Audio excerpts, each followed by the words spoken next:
Hello, Colin. You're muted. Unmute. Okay, I'm unmuted. I was going to just try and call Jeff and let him know that he should be able to get in.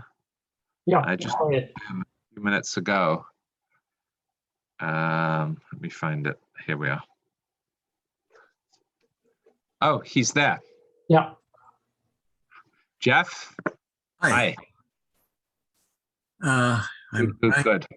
trying to look at this thing and trying to see how I can zoom in rather than zoom out like this. Yeah, and then you'll have the share screen and all the other wonderful buttons to have the share screen. We just made you host, Jeff. All right, great.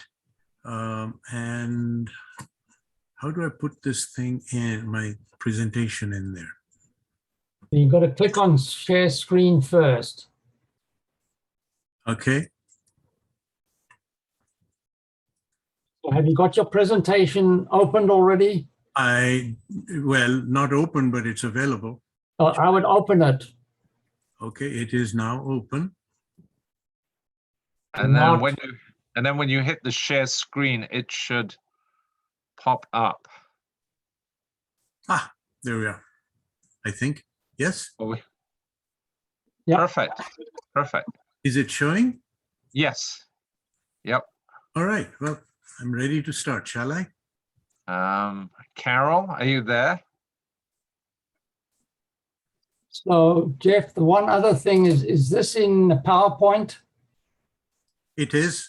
So why don't you go to the slideshow so we can just see the screen at the top of your PowerPoint and go to screen show. Your screen sharing. You go to slideshow at the top. Slideshow. On the top left, you've got home, insert, design, animations, and then slideshow. Click on slideshow, and that will move it to the full screen size. Better hit F5. And now go to the left where it says from the beginning. Go to the left. Yeah, right in the top left corner, you'll see a thing that says from beginning. Yes, got it. Thank you. Brilliant. There we are. Perfect. I didn't know I was that smart. Thank you. You are now. You are now. Carol, Very are well. you there? Are you there? There was a hand. Was that you, Carol, or is that Ravi, or who's that? It's nobody at SEAPEX right now. Oh, what are they, on a bathroom break?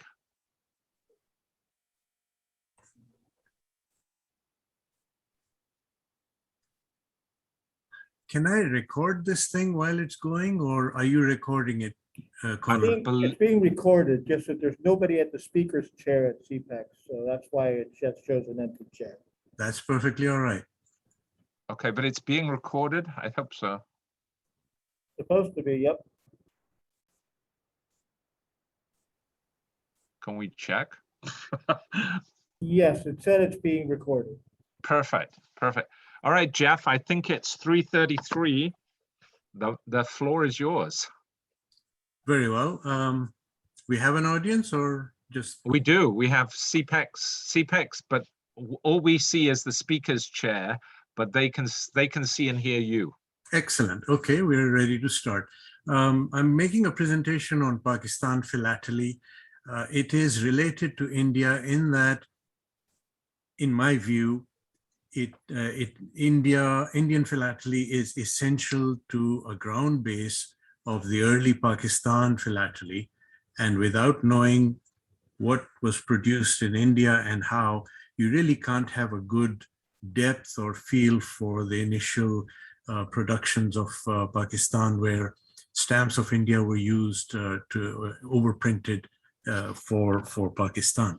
Likewise, you really need a good grounding of Pakistan philately in order to get a reasonable idea and grip on the depth of initial Bangladesh stamps. The stamps of Pakistan, usually hand stamped on Pakistan. The first stamps of Pakistan were just Indian stamps There was the supplies from Nasik were supposed to arrive with Pakistan overprinted on these stamps. They did not arrive on time because transportation was very difficult. Trains were being ransacked on both sides of the border, and supplies were burnt up pretty much en route. Finally, initially they were just using Indian stamps, and they would use them in Pakistan like they were Pakistani stamps.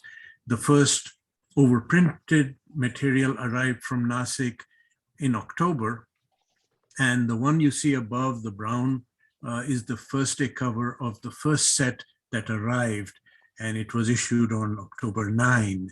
You will also see others, like you see a complete set below that, which is all the way to 25 rupees. But that's really later, because the stamps after the 2 rupee denomination came in later.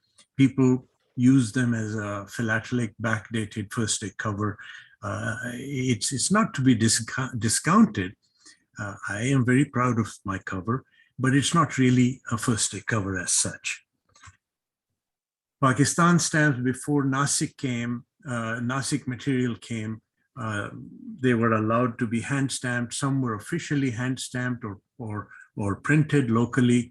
Others were hand stamped without official sanction, and they had brief lives, but they still carried on. We see a lot of local prints. Then when Nasik supplies came, they were still not sufficient. So they continued to use local printings in Pakistan. Of course, as the world got more aware of the overprinted stamps, the demand became higher. As time passed, the demand became higher and higher.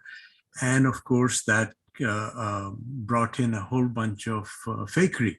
These are forged overprints with forged postmarks on covers, and they are there to fleece the innocent. Again, as I said about the knowledge of Indian philately, you see here 5 postal stationery envelopes from India, 1.5 anna denomination. And each of the 5 is a different paper. It's either wove paper or it's a brown laid paper or things like that. So it's useful to know where you're coming from, so you can see what to look for. One can, as a basic collection, be quite satisfied, and rightfully so, by having just one example of it. But to get different ones is a slightly better challenge, in my view. The stamps and postal stationery without Pakistan noted on it, either by hand stamp or overprint, is a little more rare than the material with a hand stamp or overprint on it. You have a Pakistan postal stationery aerogram, and this is a very interesting one. This is possibly a unique item. It is the first Indian postal aerogram, not the second printing. So the first printing, where you see the arrow, a red arrow pointing to it in the middle of the right-hand panel, says second fold here. That's the first time this postal stationery was printed. The second one that came in not long later, and it is the most commonly seen one, says third fold here.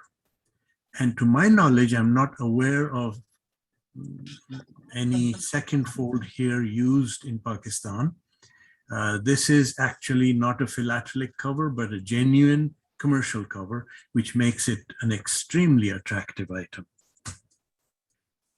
There were meter mail, and at that time, the meter mail had King George VI imprint on it, and they were India.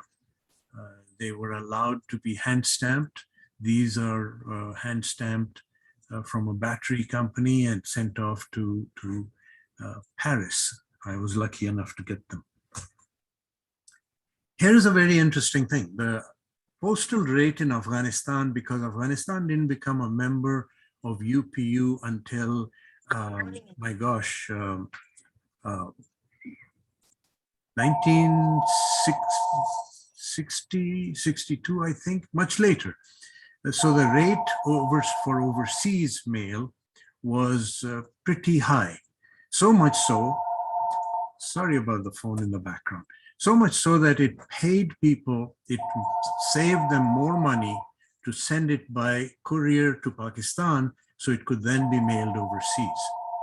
There were courier mails coming from Afghanistan, the southern Afghanistan, to Chaman, which is near Quetta in the south, and courier mail going from the northern Afghanistan to Peshawar, which is in the north. And in the south, there was the MKA, which is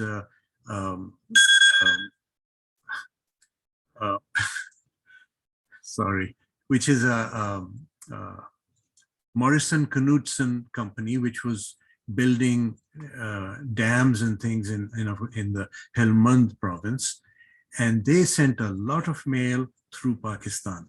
So occasionally you will find covers like this with the MKA ink or some other thing,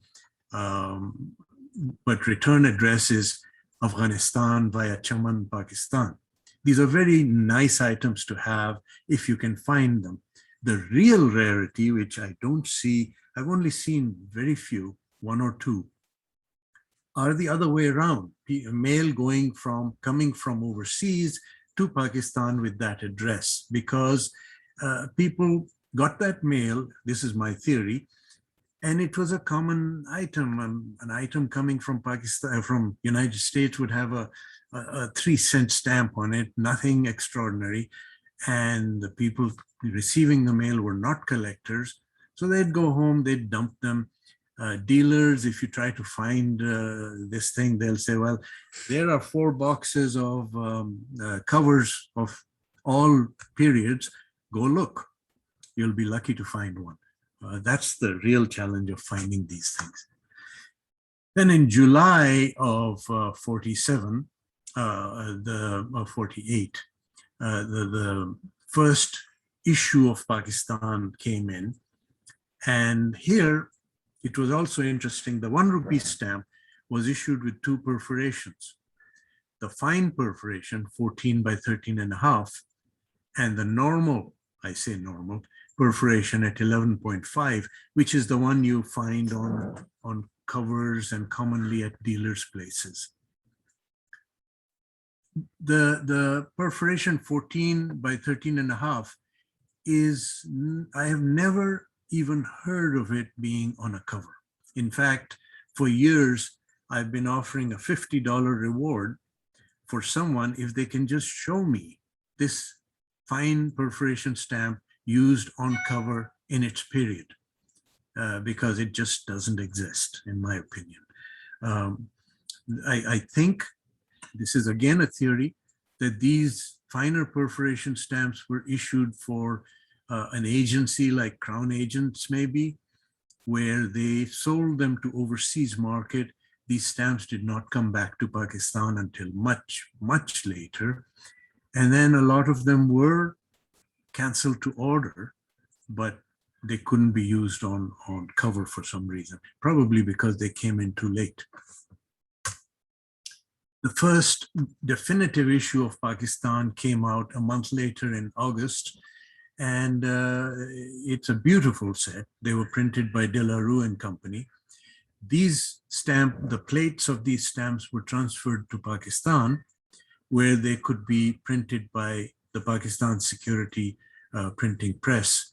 The inks and the plates were supplied by De La Rue, and they were printed, and the catalogs list a couple of perforation varieties in the smaller denomination, and a couple more in the middle rupee denominations, and 3 in the higher end rupee denominations. However, I conducted a study with a perfotronic, which is the only way to do mass studies of perforations. And I found that there were a lot of different perforations of these stamps, compound perforations. How did this happen? My feeling is that they came to Pakistan. Quality was not, maintenance of machinery and precision was not high on the priorities, and pins got worn. And so the perforations changed because the pins, perforator pins got worn, or they used different pins without really realizing that they had just changed from one perforation to another. Quite fascinating collecting these. Then in 1961, Pakistan switched to decimal currency. Initially, they took the normal ANA value stamps and hand stamped them according to their needs. And you can see the cover on the left has the hand stamp. It also has printed, overprinted stamps, 4 of them, that five of them, that were printed by Pakistan Authority. And these were printed in Times Press in Pakistan. You will find a lot of hand stamps locally done, all the way from the north to the south. Again, if someone wants to get into deep into it, it's a whole different area of collecting. In 1961 too, they started issuing actual new denomination decimal currency stamps, and you see them on the right. The ones below, the high denomination ones, are pretty much the same as the ones previously, except these are now watermarked.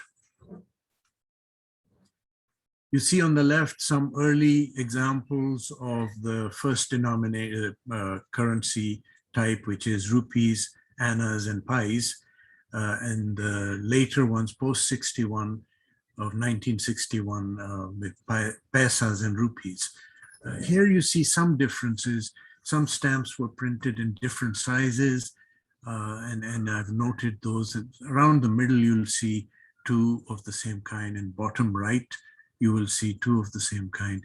They are different sizes, funnily enough, in the same sheet, which is an area of interest for me, but I do not have enough material to actually check it all out.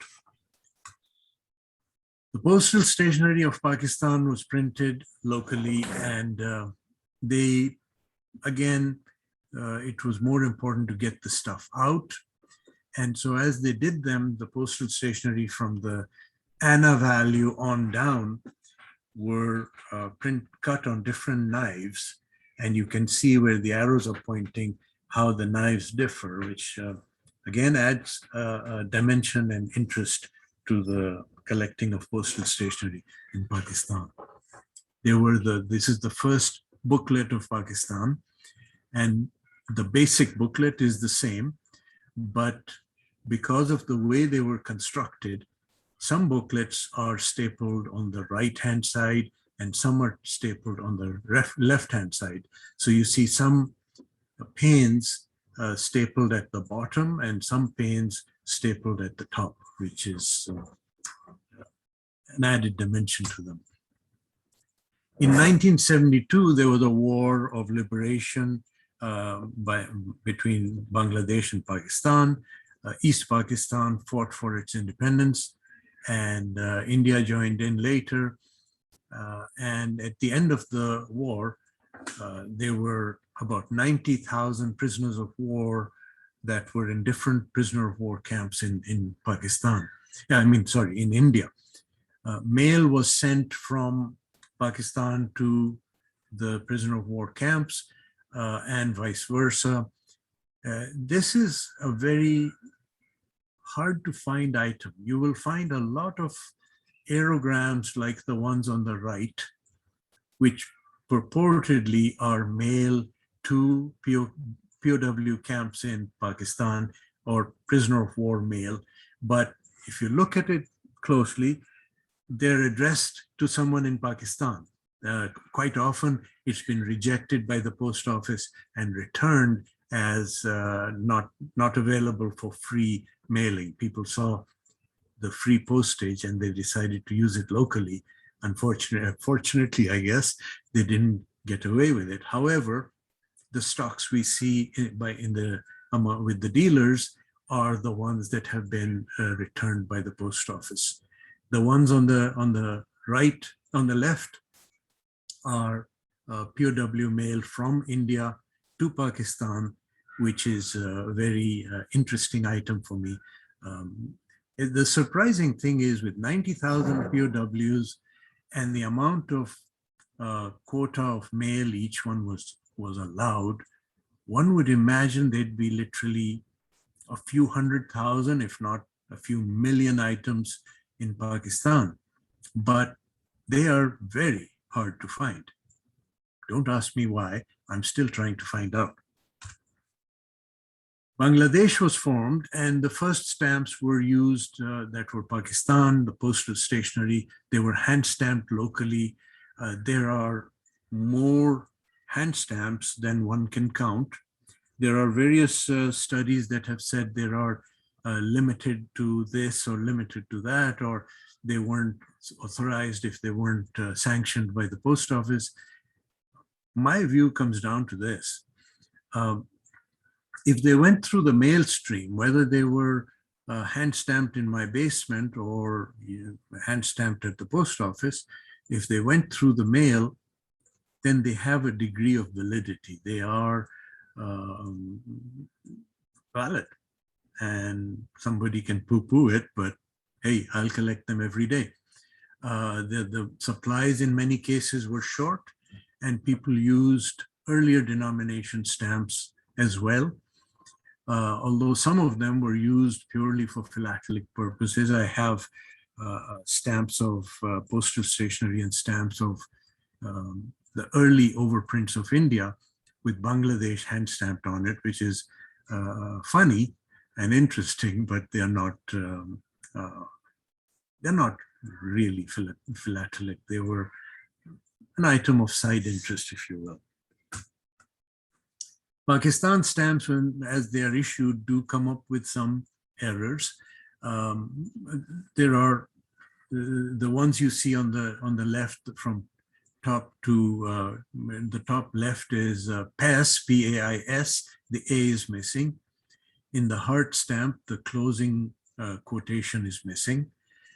In the Boy Scout one, the PAISA, the P, is written as an F, Frank. And in the blood one, there's a little dash above the white figurine, which these are all plate flaws. Pakistan has a huge amount of what I would call non-plate flaws. And since security is not a very well-controlled item, they tend to be printer's waste more than collection items. A couple of other things, there are lots of fakeries at the top right and the bottom left of the top right illustration. You'll see an 8-anna orangish stamp and you'll see the sepia one at the top. Well, these are chemically treated. They chemically treat them and pass them off as an error or a second printing or a third printing. So they're not. And the ones on the middle and the right-hand side are made with litmus sensitive, acid sensitive ink. So if one were to dip them in lemon juice, you can turn the purple stamp red. The duck sheet below is very interesting because the idea was to print the 4 stamps in different order, and that's fine. Although what they did is they put a rainbow above it, and when you put them in different order, then each stamp of the same duck has a different rainbow on it. So that actually in this one sheet, there are 4 different stamps rather than 4 stamps, which is funny again to me, but very interesting, which makes it a very rare item. Pakistan, for a very short period, took over the postal administration of the Gulf countries where India was had administration. So the Karachi Circle took over the Gulf, and these stamps were used in Muscat and Dubai and Oman, and they are very, very scarce. Finding one on cover is possible, although there are a lot of forgeries. One needs to be super careful. But if you can't find one, you're looking at a very rare item. And if you find one with Pakistan overprint on it, you're really looking at a rare item. You can plan on spending 1,200 to 2,000 per cover if you find it. Make sure it's genuine. Pakistan inherited two states in Pakistan, in the country. One was Lasbela and the other was Bahawalpur, which was the big state. Lasbela issued basically two stamps, and the 1 anna and the half anna. The half anna stamp had about 12 varieties in perforation and paper and color of paper. And they're all very interesting to get. They are hard to find, but what you're looking at is pretty much a complete Lasbela collection. There are more on page 2, which I did not show you. Bahawalpur was a very rich state in Pakistan. The Nawab of Bahawalpur was himself a philatelist and a friend of George VI, and they would look over each other's collections quite often. So being a philatelist, he was quite fond of having stamps issued that were beautiful and remarkable and signature stamps for Bahawalpur. But they didn't go very far. The local stamps, the state stamps, were only valid for in-state postage, of which there was very little use. So they were, most of the used stamps one finds are canceled to order or faked, but genuinely used are very hard to find. On cover, genuine used, not canceled to order, are like looking for hen's teeth. They're really hard. Initially, they took some stamps of British India and overprinted them, as you see on the bottom left. And they're in very limited quantity, ranging from a few hundred to maybe a little over 1,000. Again, forgeries exist, and to buy one of these, you have to be extremely careful. The interesting aspect of this is one stamp that was issued is the one you see in the middle, the camel and calf, and it's a beautiful stamp. And one day I discovered that Nyasa had issued an identical stamp with literally the same vignette. A slight difference, very slight difference. In about 40 years, 45 years earlier. It looks like the Nawab liked that stamp and asked Waterloo to re-engrave the same one. They made the same design, except they changed the location of the trees a little bit. But it's very interesting to see where the design came from. And that is that, folks. So if you have questions, I'm more than happy to take them. Yeah, Jeff, the Nyasa is very interesting because, of course, the Walpole was printed by De La Rue, yes, rather than Waterloo's. Correct. And of course, De La Rue later took over Waterloo's when they went bankrupt, but that didn't happen until about 1960. Yes. There was also one of that Walpole set that I think had like 3 ducks on it or 2 ducks on it. And that die was also used, and I'm trying to remember which other country that one was used for. Really? Yeah, there's one of the ones has some ducks on it, and Pelicans, that was you mean? also copied. Pelicans on it. Oh, pelicans, maybe pelicans. They look like ducks to me. Yeah, yeah. But, Water birds, what the hell? Yeah, and so that was also copied. I mean, it's interesting that now, should we say, took advantage of his philatelic knowledge and applied it to stamps that were being produced under his tutelage. Yes, yes, yes. Well, they say imitation is the highest form of flattery. So there you go. I would be interested in knowing what issue it was that had the pelicans in it. When Yeah, you I'll find try. it. I'll try and remember. Jeff, do you want to say a little more about the Gulf uses and, you know, how Oman or Muscat compares with Dubai? Which are the rare ones, would you say? I would say they're both pretty rare. The India used now these ones that you see are Pakistan administration, but Indian stamps. So they are of interest, and they are, of course, scarce in their own way. But the real interesting item, which obviously I cannot show because I don't have it, are the stamps with Pakistan overprint on them.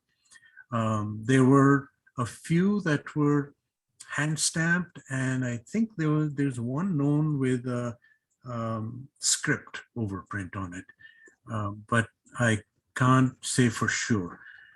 They are one of the reasons they are very expensive is not only because they are rare, but that the people in the Gulf demand them, and they have much more money than you and I. So Right. They're willing to pay a super premium for these stamps. The Karachi Circle controlled the stamps or the postal administrations of Muscat and Dubai until they took them over themselves. Does that answer your question? Yeah, no, it does. I mean, I still remember back in the 1980s when you could buy a Dubai cover with the Pakistan overprints, and it was 20-25 pounds. Yes. And of course, now it's gone up considerably since then. I'll be happy to give you double that money if you can find me some. I'm sure you would. I'm sure you would. And then I would lose money. Yeah, because no, I mean, it's what you say. The Gulf prices have changed dramatically. Because when they raise their hands in an auction, that hand doesn't come down, and you know, you're only helping the seller increase his value by bidding against those guys. Right, right. Yeah. Now, do we have any other questions? And because I guess we're between the attendees and their lunch break. There's a lunch break between 1 o'clock and 2 o'clock Seattle time. I can't tell you how badly I want to be at the show, but the fear of COVID keeps me. I have a suppressed immune system, and which is kept suppressed because of my transplant. And so I dare not take risks that most people would be willing to take. Well, I think at this time, everybody has to be cautious, I think. I have one question, if possible. Pardon me? Yeah, my name is Khalid. Khalid. Yes. It is, you know, that 3 Ps, yesterday, of that block of 4 of stamps. Yes.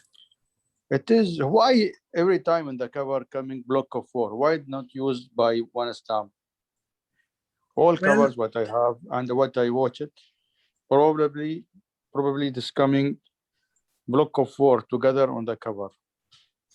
You have information what every time when I see this stamp, 4 stamps, block of 4 together. Well, this block adds up to 1 Anna, and I'm guessing it was used for postage, and I don't know the rate, but it could also be a favor cancel. Unless these things are on cover, it is not really wise to speculate whether they are genuine use or not. If you see blocks, unless they're on cover, like mine is not on cover, it's possibly cancelled to order. But But if you No, should check the rates. You should check the rates. And I have 3 covers of Dubai. 2 is philately, 1 is commercial. However, is all of them is coming block of 4 for that 4 stamps on the cover, not coming 1 stamp. And I saw in my friend also collection, I think there is 4 covers. It is commercial. Let's use this 3-piece stamp. But I don't know why they coming every time block of 4. Why not come 1 stamp? are your covers addressed? Are your covers addressed within the country or the area? 2 cover philately to UK, 1 to Bombay, I think. Ah, It is okay. commercial.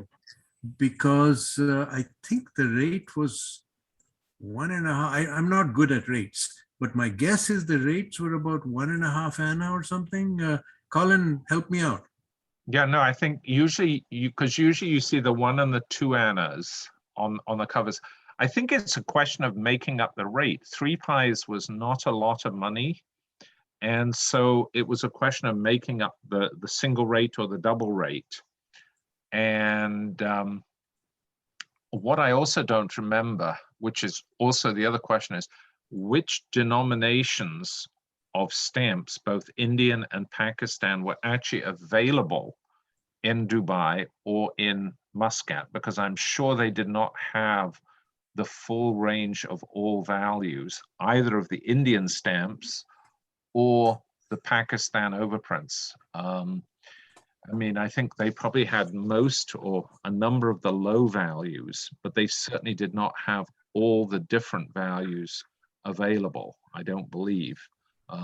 Khalid, that's something you may know, or my mind's gone blank. Yeah, either Abdullah Khoury may know, or in Abu Dhabi. My mind's gone blank. Help me. I don't know. Also, you know, another question: did this stamps sold in Dubai, or maybe someone bring with him and used in Dubai? Because cannot see this stamps and much cover in that period in Dubai. That's the second question. Very good question. And I'm just looking at my my Stanley Gibbons 2020 edition, the British Commonwealth catalog. And according to this, the Muscat stamps listed here between 1939 and 1942 are the half Anna, 1 Anna, 1.5 Anna, 2 Anna, 4 Anna, and 8 Anna. Now, did other denominations come in after that or not? The catalog does not say. All right. Khalid O'Meara is the name I was thinking of. I'm sure he must have done a study of which stamps were available. I think probably it's not sold in Dubai post office, and I think also that maybe someone bring it with them to Dubai from Pakistan, then he used it, and that Dubai post office they accepted. This is my opinion, because there's very few covers. You can see it on this stamp, 3 pieces. This is my opinion.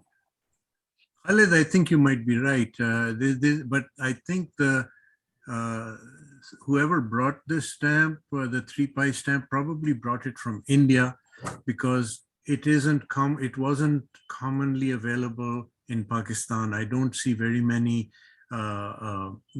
stamps of this 3 pie overprint with a hand stamp Pakistan on it. Right. So it probably came from India. Yeah, because I have one cover, which is commercial. It is an Indian period. Another one, which is philatelic, it is coming after August 47, when the post office of Dubai becoming under the Karachi administrated. So I don't know why also the post office of Dubai, they accepted these stamps. However, it is coming under the Karachi post office. Just that second question also. Yeah. One thing I did not mention, and it's useful to mention it, that the first Muscat and Oman had their stamps under the Karachi circle, but down, if you look at Pakistan, if you see where that it says Muscat above the T, the Pakistan part above the T, slightly, just a millimeter or so, 2 millimeters to the right, is a place called Gawadar, and another port called Pasni. Pasni and Gawadar were owned by Muscat, and the stamps of Pakistan were used in Pasni and Gawadar, and they continued to be used as Muscat until I think the 1950s. Those covers are wonderful to get as well, if you can get your hands on them. But then Pakistan bought Pasni and Gawadar from Muscat, and it integrated into the country.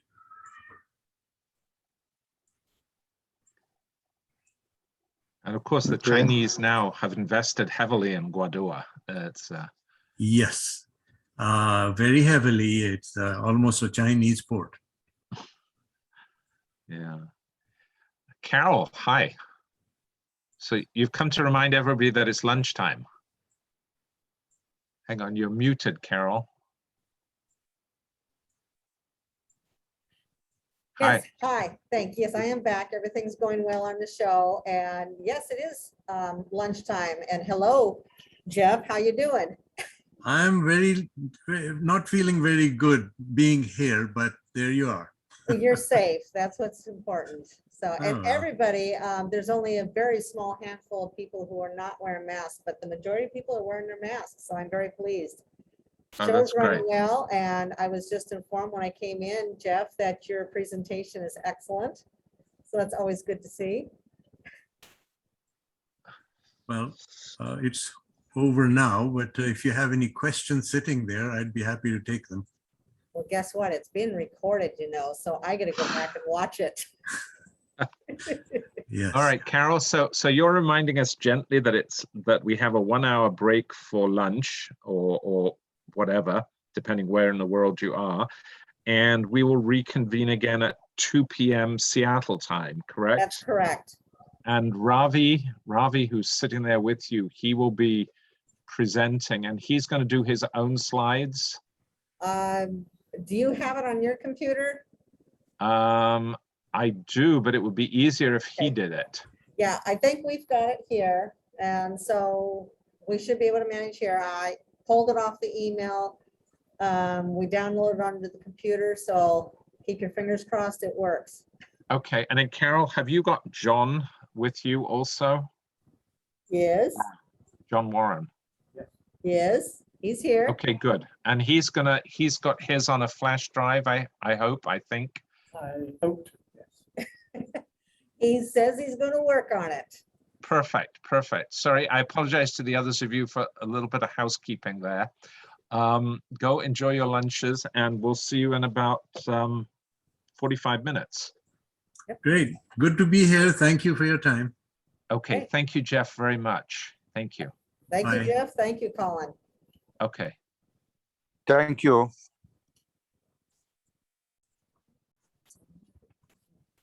Are you in it or is he in it? Manager. Leave.